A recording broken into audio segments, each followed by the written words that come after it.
Sometimes in WhatsApp, you might have created a sticker pack. A sticker pack is just a group of stickers you like, saved together for easy access. Anyway, if you want to remove a sticker from that pack, you can do it. In this video, we'll show you how to remove stickers from a sticker pack in WhatsApp. To do this, open the WhatsApp application. Then, select any contact, for example, this one. Once you're in the chat, you'll see the stickers option.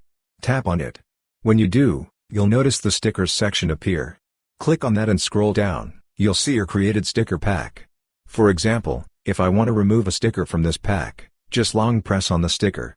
When you do, you'll see a remove option. Tap on it. A pop-up message will appear like this. In the pop-up, you'll see the remove option again. Tap on it, and the sticker will be removed from the sticker pack. It won't be completely deleted from your stickers section, though.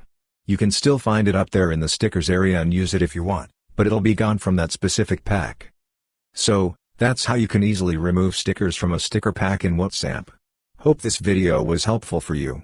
If you found it useful, consider subscribing. See you in the next video.